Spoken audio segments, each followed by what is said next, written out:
जय हिंद दोस्तों। हम लोग एनसीईआरटी के जो प्रश्न श्रृंखला को प्रारंभ किए हैं इसको आगे बढ़ाते हैं।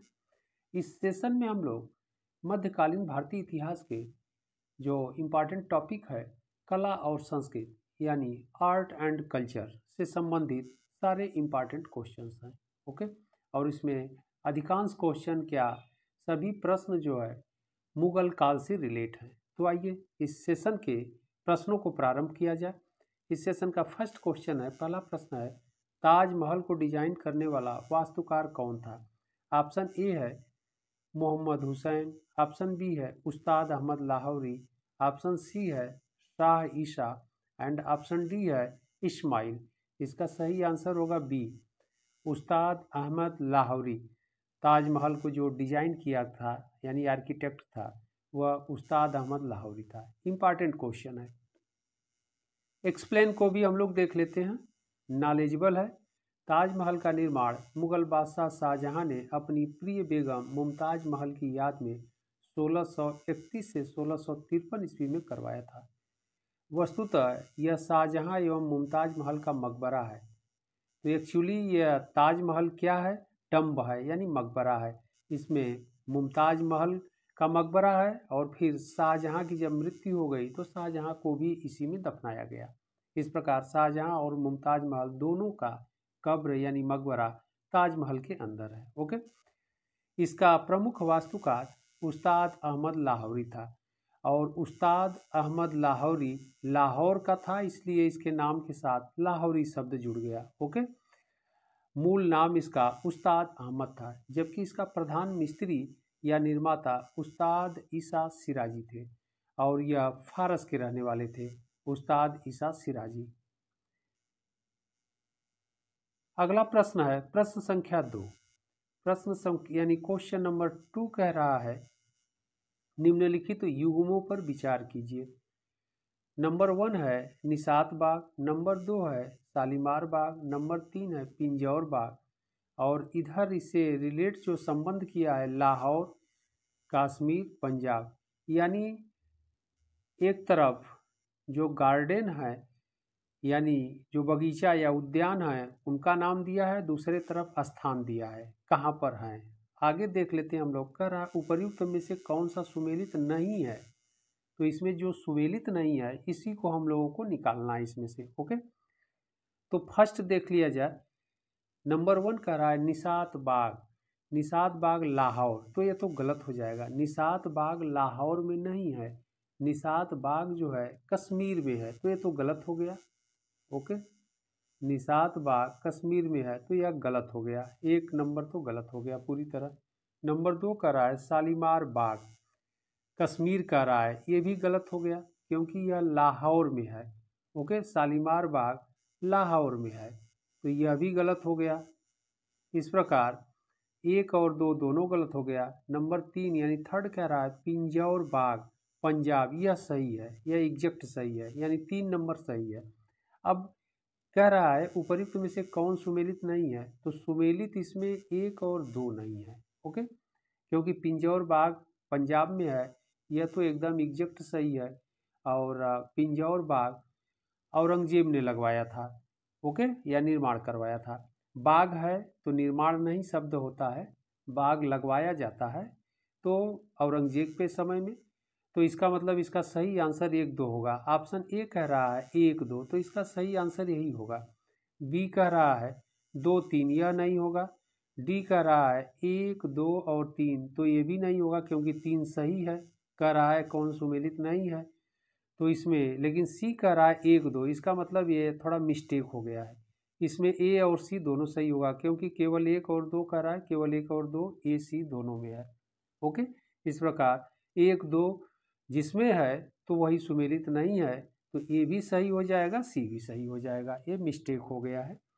आगे बढ़ते हम लोग अगले प्रश्न की ओर, लेकिन इसका एक्सप्लेन भी दिया गया है तो उसको भी हम लोग देख लेते हैं। हालांकि डिस्कशन हम लोग कर लिए हैं लेकिन कुछ नॉलेजेबल है। मुगल कालीन बाग, और यह मुगल काल का है। स्थान और संस्थापक भी हम लोग डिस्कशन कर लेंगे। निशात बाग कश्मीर में है, आसिफ खान ने इस बाग को लगवाया। शालीमार बाग लाहौर में जहांगीर के समय में, यानी जहांगीर द्वारा शालीमार बाग को लगवाया गया था। पिंजौर बाग पंजाब औरंगजेब के द्वारा। तो यह भी इम्पॉर्टेंट है, नॉलेजेबल है। ओके, अगले प्रश्न की ओर हम लोग बढ़ते हैं। प्रश्न संख्या 3 कह रहा है, क्वेश्चन नंबर 3, रामायण का फारसी में अनुवाद किसने किया था? ऑप्शन ए कह रहा है Abul Fazal, option B Badayuni, option C Abdul Latif and option D कह रहा है ईश्वर दास। इसका सही आंसर होगा बी, बदायूनी। बहुत इंपॉर्टेंट क्वेश्चन है, रामायण का फारसी में अनुवाद। ओके, एक्सप्लेन को भी हम लोग देख लेते हैं। एक्सप्लेन कह रहा है, अकबर के कहने पर बदायूनी ने रामायण का फारसी में अनुवाद किया था। इस कार्य को पूर्ण करने में उसे 4 वर्षों का समय लगा। 1574 ईस्वी में अकबर ने बदायूनी को अपने दरबार में इस्लाम धर्म के अधिकारी और सलाहकार के रूप में नियुक्त किया था, जहां उसने अपने जीवन के अनेक वर्ष व्यतीत किए।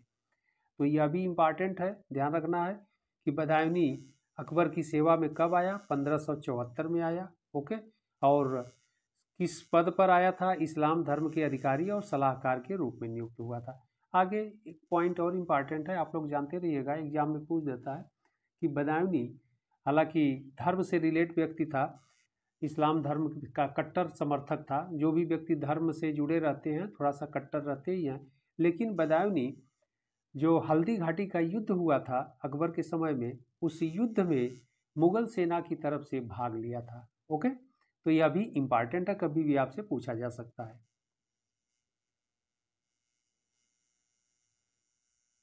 अगले प्रश्न की ओर हम लोग बढ़ते हैं।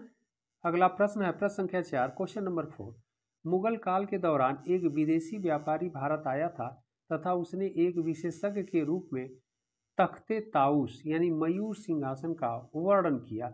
उसका नाम था, ऑप्शन ए कह रहा है जेरोनियो वेरिनियो, ऑप्शन बी है ओमराह दानिशमत खां, ऑप्शन सी कह रहा है ट्रेवर्नियर, ऑप्शन डी कह रहा है Austin of Bordeaux.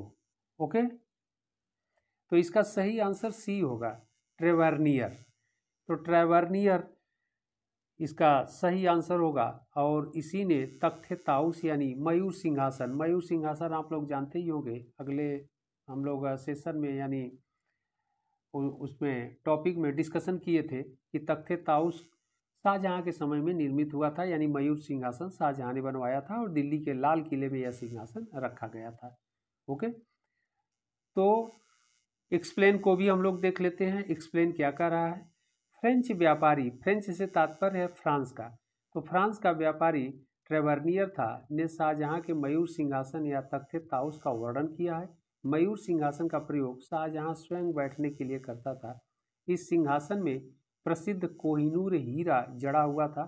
Nadir Shah ने 1739 में यानी 1739 में दिल्ली पर आक्रमण किया, यानी फरवरी 1739 में दिल्ली पर आक्रमण नादिर शाह किया था, और वह दिल्ली खजाने को भी लूटा और सिंहासन को भी अपने साथ लेकर फारस चला गया। तो यह इम्पॉर्टेंट है, ध्यान रखना है कि ट्रेवर्नियर जो फ्रेंच व्यापारी था, इसी ने मयूर सिंहासन का वर्णन किया है। अगला प्रश्न है प्रश्न संख्या 5, क्वेश्चन नंबर 5, कह रहा है सुविख्यात संगीतकार तानसेन और बैजू बावरा किसके शासनकाल से संबंधित हैं? तो बहुत इम्पॉर्टेंट यह भी क्वेश्चन है, लेकिन यह सब दोनों अकबर से रिलेट थे, इसलिए इसका सही आंसर होगा सी, अकबर। ओके, जहांगीर से नहीं, बहादुर शाह जफर से नहीं, और डी कह रहा है शाहजहां से भी नहीं।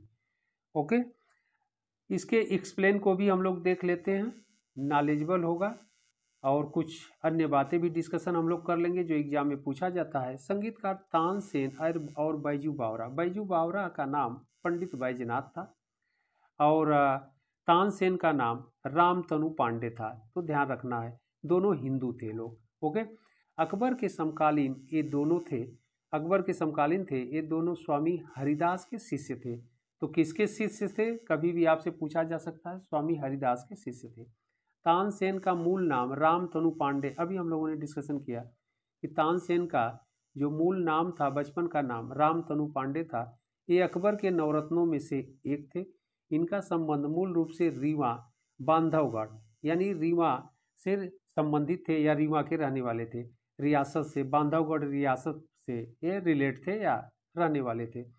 बैजू बावरा ने अकबर के दरबार में आयोजित एक संगीत प्रतियोगिता में तानसेन को पराजित कर दिया यानी हरा दिया था। बैजू बावरा का जन्म गुजरात में हुआ था।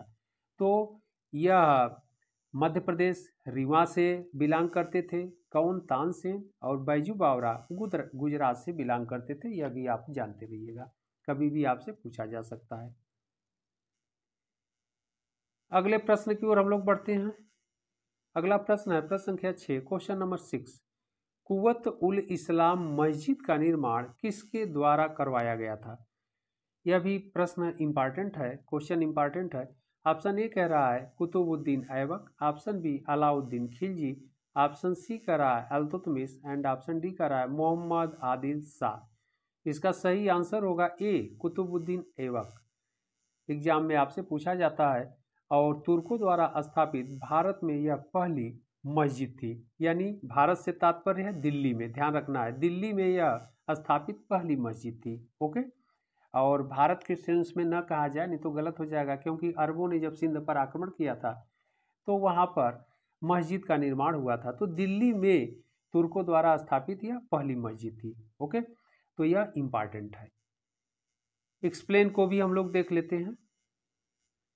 गुलाम वंश के प्रथम शासक कुतुबुद्दीन ऐबक ने कुव्वत उल इस्लाम मस्जिद का निर्माण करवाया था दिल्ली की प्रसिद्ध कुतुब मीनार के पास। कुतुब मीनार से तात्पर्य है मेहरौली के पास। ओके, इस मस्जिद का निर्माण 1192 ईस्वी में प्रारंभ करवाया था। यह मस्जिद हिंदू और इस्लामिक कला का अनूठा संगम है। इस काल में मेहराब, गुंबद और ऊंची मीनारों का निर्माण किया गया, यानी जब तुर्क भारत में आए तो फिर मेहराब, गुंबद और मीनारों का निर्माण प्रारंभ हो गया था, क्योंकि इस्लामिक शैली की यह विशेषता थी। अगला प्रश्न है प्रश्न संख्या 7, कह रहा है गुजरात विजय के उपलक्ष्य में अकबर ने निम्नलिखित में से किसका निर्माण करवाया था? ऑप्शन ए है बड़ा इमाम बाड़ा, ऑप्शन बी बुलंद दरवाजा, option C Jama Masjid, option D कह रहा है सीधी बगीर। तो इसमें एक ही ऑप्शन दिख रहा है, वह है बुलंद दरवाजा। ओके, तो बुलंद दरवाजे का निर्माण करवाया था। ओके, एक्सप्लेन को भी हम लोग देख लेते हैं। बुलंद दरवाजा का निर्माण 1571 ईस्वी में अकबर ने फतेहपुर सीकरी में गुजरात विजय के उपलक्ष्य में करवाया था। यह दरवाजा 53 मीटर ऊंचा एवं 35 मीटर चौड़ा है। हिंदू और फारसी स्थापत्य कला का अद्भुत उदाहरण होने के कारण इसे भव्यता के द्वार नाम से भी जाना जाता है। फतेहपुर सीकरी नगर अकबर ने बसाया था। इसे अपनी दूसरी राजधानी भी घोषित किया था। यह स्मारक विश्व का सबसे बड़ा प्रवेश द्वार है। तो यहाँ पर ध्यान रखना है कि फतेहपुर सीकरी आपसे कभी भी पूछा जा सकता है। फतेहपुर सीकरी नगर अकबर ने बसाया था, तो किसने बसाया था? अकबर ने। ओके,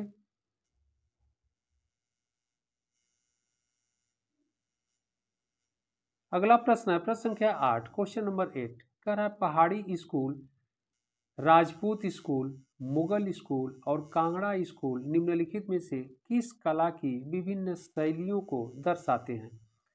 ऑप्शन ए है शिल्पकला, ऑप्शन बी चित्रकला, ऑप्शन सी नृत्य एंड ऑप्शन डी संगीत। इसका सही आंसर होगा बी, चित्रकला से यह रिलेट सभी स्कूल थे। पहाड़ी school, Rajput school, Mughal school और कांगड़ा स्कूल। ओके, एक्सप्लेन को भी हम लोग देख लेते हैं। पहाड़ी school, Rajput school, Mughal school और कांगड़ा स्कूल मध्यकालीन चित्रकला की विभिन्न शैलियां हैं।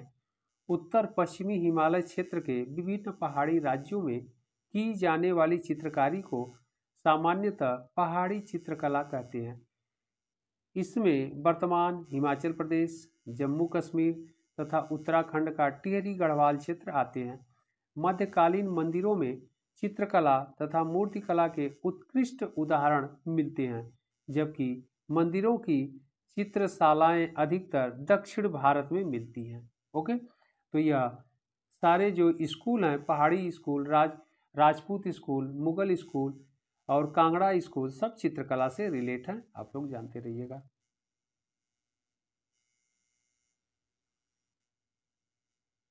अगला प्रश्न है प्रश्न संख्या 9, क्वेश्चन नंबर 9 कह रहा है भारत में बीबी का मकबरा कहाँ स्थित है। यह भी प्रश्न यानी क्वेश्चन इंपॉर्टेंट है। ऑप्शन ए है Fatehpur, option B Aurangabad, option C Hyderabad and option D Jaunpur. इसका सही आंसर होगा बी, औरंगाबाद में। ओके, और महाराष्ट्र में पड़ता है औरंगाबाद बीबी का मकबरा। और एक्सप्लेन को देख लेते हैं तो फिर हम लोग इस पर और डिस्कशन कर लेंगे। कह रहा है बीबी का मकबरा मुगल सम्राट औरंगजेब की पत्नी रबिया उद दौरानी उर्फ दिलरस बानो बेगम का एक सुंदर मकबरा है। ओके, बात क्लियर हो गई कि यह रबिया उद दौरानी उर्फ दिलरस बानो बेगम जो औरंगजेब की पत्नी थी यानी महारानी थी, उनकी मृत्यु के पश्चात औरंगजेब ने इस मकबरे का यानी जिसे बीबी का मकबरा कहते हैं, इस मकबरे का निर्माण करवाया था। यह मकबरा महाराष्ट्र के औरंगाबाद जिले में स्थित है। इसका निर्माण 1668 ईस्वी में करवाया गया था। इस मकबरे को अता उल्लाह द्वारा डिजाइन किया गया था। इसका गुंबद पूर्णतः संगमरमर के पत्थर से बना हुआ है। और यह इम्पॉर्टेंट है, यह भी जानते रहिएगा कि इसे दक्षिण का ताजमहल कहा जाता है। ओके, इसे दक्षिण का ताजमहल कहा जाता है। यानी औरंगजेब जो शाहजहां के द्वारा ताजमहल का निर्माण करवाया गया था, उसी के अनुकृति पर इसे बनवाने का प्रयास किया, लेकिन उस तरह बन नहीं पाया। लेकिन फिर भी इसे भारत का द्वितीय ताजमहल अथवा दक्षिण भारत का ताजमहल कहा जाता है। तो यह इम्पॉर्टेंट है, आपसे कभी भी क्वेश्चन पूछा जा सकता है।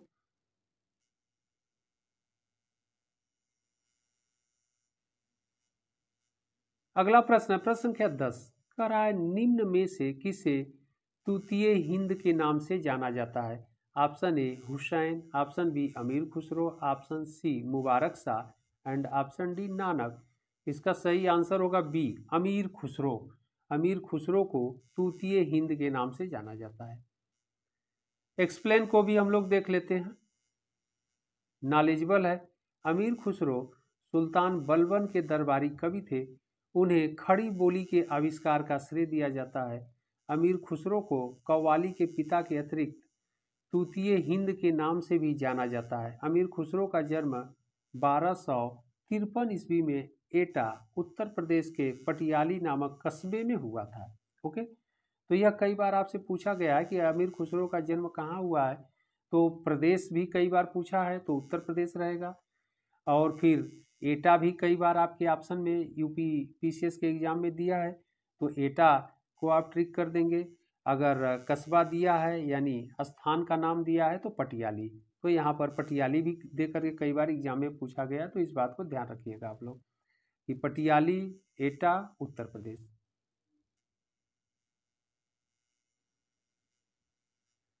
अगला प्रश्न है प्रश्न संख्या 11 कह रहा है मुगल काल में दरबारी भाषा थी। ऑप्शन ए है Arabi, option B Turki, option C Farsi and option D Urdu. इसका सही आंसर होगा सी, फारसी। मुगल काल में दरबारी भाषा या शासकीय भाषा कह सकते हैं या राजकीय भाषा, किसी भी तरह से आपसे क्वेश्चन पूछे तो फारसी ही रहेगा। ओके, एक्सप्लेन को भी हम लोग देख लेते हैं।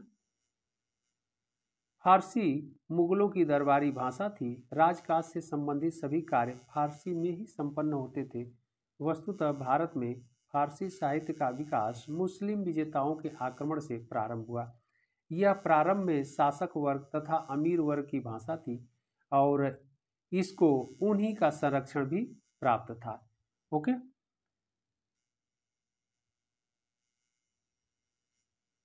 अगला प्रश्न है प्रश्न संख्या 12 कह रहा है हवा महल का निर्माण किसने करवाया था। यह भी प्रश्न इंपॉर्टेंट है, आपसे कई बार एग्जाम में पूछा गया है। हवा महल का निर्माण किसने करवाया था। ऑप्शन ए कह रहा है गुरु रामदास, ऑप्शन बी महाराजा प्रताप सिंह, ऑप्शन सी रविंद्रनाथ टैगोर और ऑप्शन डी कह रहा है ब्रिटिश सरकार। तो यहाँ पर ध्यान रखना है, ब्रिटिश सरकार तो है ही नहीं है। रविंद्रनाथ टैगोर कलकत्ता के रहने वाले थे, इन्होंने भी नहीं करवाया है और गुरु रामदास भी नहीं करवाए हैं। इसका सही आंसर क्या होगा, बी होगा, महाराजा प्रताप सिंह। ओके, एक्सप्लेन को भी देख लेते हैं, नहीं तो फिर हम लोग डिस्कशन कर लेंगे। ओके, हवा महल राजस्थान की राजधानी जयपुर में स्थित है, तो यह भी क्वेश्चन इंपॉर्टेंट हो गया। कहाँ पर है? जयपुर में। हालांकि आप लोग जानते ही होंगे, बड़ा पॉपुलर क्वेश्चन है। राजसी महल है यानी राजा का महल है, इसका निर्माण सन 1798 में महाराजा प्रताप सिंह ने करवाया था। इसके वास्तुकार लालचंद उस्ताद थे। सिटी पैलेस की ओर से हवा महल में शाही दरवाजे से प्रवेश किया जा सकता है। यह एक विशाल आंगन में खुलता है जिसके 3 ओर 2 मंजिला इमारतें हैं। इसके पूर्व की ओर हवा महल स्थित है। इसके आंगन में पुरातात्विक संग्रहालय भी है। ओके, अगले प्रश्न की ओर हम लोग बढ़ते हैं। प्रश्न संख्या 13 कह रहा है, किस विश्व धरोहर स्थल को मुगलों का कब्रिस्तान कहा जाता है? बहुत इंपॉर्टेंट क्वेश्चन है, ध्यान रखना है आप लोगों को। किस विश्व धरोहर स्थल को मुगलों का कब्रिस्तान कहा जाता है? ऑप्शन ए कह रहा है हुमायूं का मकबरा, ऑप्शन बी महाबोधि मंदिर परिसर, ऑप्शन सी कह रहा है Qutub Minar and option D Lal Qila. इसका सही आंसर होगा ए, हुमायूं का मकबरा। क्यों कहा जाता है? क्योंकि हुमायूं के मकबरे के कैंपस कह लीजिए या अहाते में कह लीजिए, सबसे अधिक मुगल बादशाहों और मुगल राज परिवार के लोगों की कब्र या लोगों को दफनाया उसी में गया है, इसीलिए इसे मुगलों का कब्रिस्तान भी कहते हैं। ओके, एक्सप्लेन को भी हम लोग देख लेते हैं। एक्सप्लेन क्या कह रहा है? दिल्ली में स्थित हुमायूं के मकबरे को मुगलों का कब्रिस्तान कहा जाता है क्योंकि इस मकबरे में मुगल परिवार के कई सदस्यों की कब्र है। इसमें हुमायूं, दारा शिको, जहांदार शाह, फर्रुखसियर, आलमगीर द्वितीय की कब्रें प्रमुख हैं। इसका निर्माण हुमायूं की पत्नी हमीदा बानो बेगम के कहने पर 1562 ईस्वी में किया गया था। इस मकबरे का वास्तुकार मिर्जा गयास बेग था। 1993 ईस्वी में इस मकबरे को यूनेस्को द्वारा विश्व धरोहर स्थल घोषित कर दिया गया। ओके, तो यह इंपॉर्टेंट हो गया कि 1993 ईस्वी में इसे विश्व धरोहर स्थल में घोषित कर दिया गया या शामिल कर लिया गया। और यह भी आपसे इम्पॉर्टेंट है कि 1562 में इसका निर्माण किया गया, यानी 1562 जो टाइम पीरियड है मुगल बादशाह अकबर, तो मुगल बादशाह अकबर के समय में हुमायूं की पत्नी हमीदा बानो बेगम की देख रेख में इस मकबरे का निर्माण हुआ था। तो यह इस सेशन के जो कला और संस्कृति से संबंधित आर्ट एंड कल्चर से रिलेट ये सारे प्रश्न थे इम्पॉर्टेंट, इन प्रश्नों को हम लोग देखें और आप लोग इन प्रश्नों को अच्छे से देखिएगा और फिर हम लोग इम्पॉर्टेंट प्रश्नों की श्रृंखला के साथ मिलते हैं अगले सेशन में। और आप लोग चैनल को सब्सक्राइब अवश्य कर लीजिएगा जिससे आने वाले वीडियो का नोटिफिकेशन आप लोगों को तत्काल मिल जाए। धन्यवाद।